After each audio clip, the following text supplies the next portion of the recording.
ओडिशामध्ये सध्या जगन्नाथ रथयात्रेला सुरुवात झाली आहे। तसंच नाशिकमध्येही जगन्नाथ रथयात्रेला सुरुवात झाली आहे। धार्मिक नगरी म्हणून ओळख असलेल्या नाशिक शहरातील पंचवटीतल्या पंचमुखी हनुमान मंदिराच्या जगन्नाथ यात्रेला सुरुवात झाली आहे। या रथयात्रेमध्ये हजारो भाविक सहभागी झालेत। विशेष म्हणजे यंदा हा रथ ओढण्यासाठी महिलांना देखील मान मिळालाय।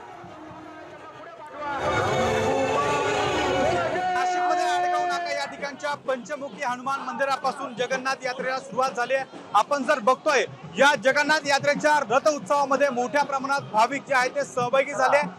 हा जो रथ आपण बघतोय हा रथ संपूर्ण लाकडाचा आहे आणि या रथाला फुलांनी मोठ्या प्रमाणात या ठिकाणी सजवलं गेलंय आणि हा रथ जो आहे तो आता नाशिकच्या आडगाव नाका येथील पंचमुखी हनुमान मंदिरापासून जो आहे तो पुढे निघालाय आणि नाशिकच्या बाजारपेठ रेवरकरांच्या या ठिकाणाहून पुन्हा गणेशवाडीच्या मार्गाने हा रथ पंचवटी या ठिकाणच्या पंचमुखी हनुमान मंदिराच्या ठिकाणी हा पोहोचेल।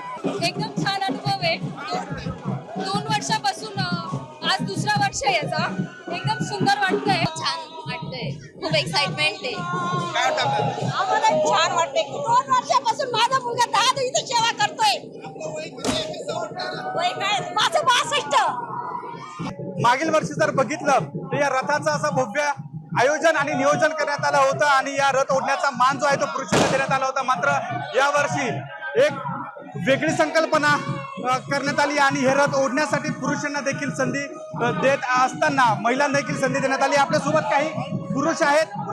कसा अनुभव आहे? एकदम मस्त आनंदी वातावरण आहे। सर्व आनंद सहभागी झाले। उत्सवाला नाशिककरांचा देखील मोठा प्रतिसाद लाभतोय आणि या रथ उत्सवामध्ये भाविक देखील मोठ्या प्रमाणात भक्तिमय वातावरणामध्ये सहभागी झाल्याचं आपल्याला पाहायला मिळत आहे।